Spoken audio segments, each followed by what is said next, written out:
Willkommen zurück bei dem zweiten Teil des CarPlay-Umbaus in diesem Mazda 3. Jetzt geht es halt darum, einmal hier alles auseinanderzunehmen und dann halt die neuen Kabel anzuschließen und dann gucken wir, wenn wir fertig sind, ob der ganze Spaß geklappt hat. Viel Spaß!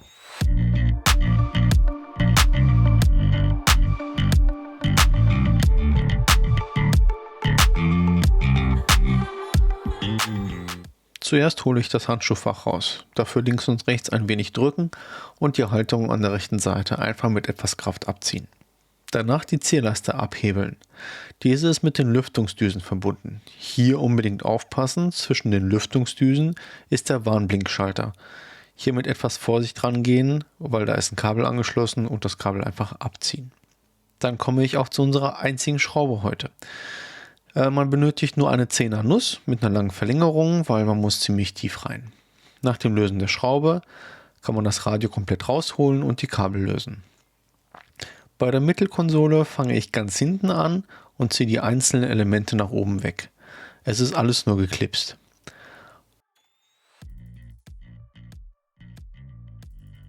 Auch die Multimedia-Einheit kann ich recht einfach abklipsen und rausholen.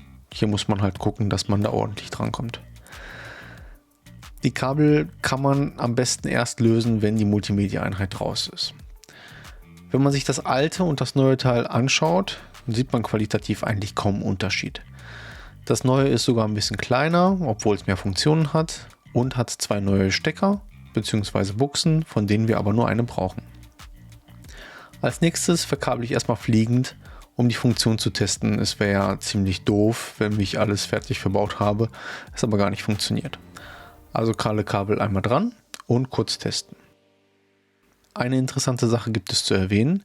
Original liegt schon ein Kabel, was identisch genauso aussieht wie das, was im Set mitgeliefert wurde. Der einzige Unterschied ist, dass das Originale einen Winkelstecker hat und das neue einen geraden. Das ist hierfür notwendig, da der Stecker quasi in die linke Buchse reinkommt und neben dieser Buchse noch ein weiterer Stecker rein soll. Und da der Winkelstecker nach rechts weggeht, würde das andere Kabel nicht passen. Das, was wir hier also machen müssen, ist das originale Kabel einmal sichern, abbinden, dass es nicht irgendwo rumklappert und das wird auch gar nicht mehr angeschlossen, weder am Radio noch an der Multimedia-Einheit, sondern es werden beide neue Kabel angeschlossen. Also testen wir es kurz. Das Radio fragt, ob es zugreifen darf. Das iPhone fragt auch und schon ist die CarPlay-Verbindung aufgebaut. Das war einfach.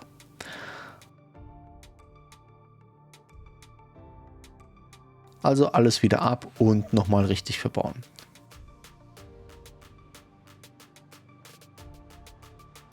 Bei dem Set sind einige Klebepolster für die Kabel dabei. Also habe ich den Kabelbaum sorgfältig mit Polstern umwickelt, damit es zu keinen Klappergeräuschen kommt.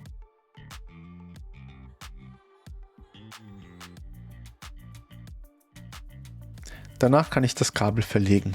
Am Radio fange ich an und hangel mich dann neben dem Handschuhfach an der Mittelkonsole entlang bis zur Multimedia-Einheit. Auch an dem CD-Wechsler vorbeizukommen ist kein Problem.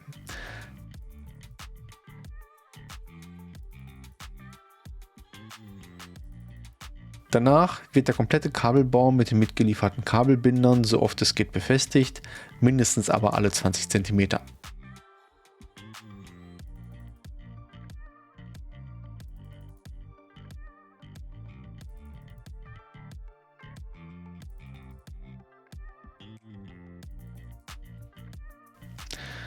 Wenn alle Kabel drin sind, stecke ich das Radio noch einmal an und mache einen kleinen Funktionstest. Auch hier klappt wieder alles. Also kann ich das Radio wieder festschrauben und die Lüftung inklusive Blende montieren. Hierbei das Kabel von der Warnblinkanlage nicht vergessen, weil da kommt man später schlecht dran.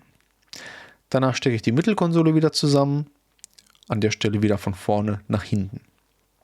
Beim Ausbauen ist mir ein kleines Fauxpas passiert, und zwar ist ein Halter von dem Control Panel leider zu Brüche gegangen. Das habe ich zwischenzeitlich nochmal kleben müssen. Und das war es auch schon. Das heißt, wir haben komplette Auto auseinandergebaut, wir haben komplette Auto wieder zusammengebaut. Wir haben hier jetzt unseren neuen Stecker. Wir haben hier auch entsprechend die Anzeige, wo unser Lightning-Kabel rein soll. Und das, was jetzt natürlich noch fehlt, ganz am Anfang haben wir die Navikarte rausgeholt. Die tun wir hier jetzt noch in den SD-Karten-Slot. Können wir gleich auch noch mal gucken, ob die funktioniert. Aber ich hoffe schon. Das Lightning-Kabel tun wir jetzt in den Port. Und ja, Klappe zu. Ist hier irgendwas, wo ein Kabel durchpasst? Ja. Ah, da. So, jetzt schmeißen wir die Karre wieder an. Wir schnappen uns erstmal das Handy, schließen das Handy an und theoretisch sollten wir direkt danach CarPlay sehen. Sehr gut. Schmeißen einmal irgendwas an, die Hit Rotation, zufällige Wiedergabe, machen ein bisschen Ton an. Perfekt. Mehr wollen wir nicht. Ton funktioniert, CarPlay funktioniert. Damit sind wir erstmal zufrieden. Wir wechseln jetzt hier einmal zurück zu Mazda. Probieren hier nochmal die Navigation aus. Die müsste ja eigentlich auch noch gehen. Das sieht super aus. Und damit wäre es das für heute. Das heißt, wir haben in diesem wunderschönen Mazda 3 von 2014 die CarPlay-Funktionalität nachgerüstet. Die gab es so serienmäßig 2014 noch gar nicht. Und jetzt hat das Auto aber CarPlay. Theoretisch einfaches Set, kostet unter 100 € bei AliExpress. Okay. Das Teil haben wir auch gesehen, ist nicht super original, aber es passt rein. Es sind alle Kabel dabei, es sind Schwämme dabei, also quasi um die Kabel zu umwickeln. Es ist ein Kabelbinder dabei, es ist eine Anleitung dabei. Was will man mehr? Es funktioniert. Danke, dass ihr zugeschaut habt. Bis zum nächsten Mal. Euer Thomas.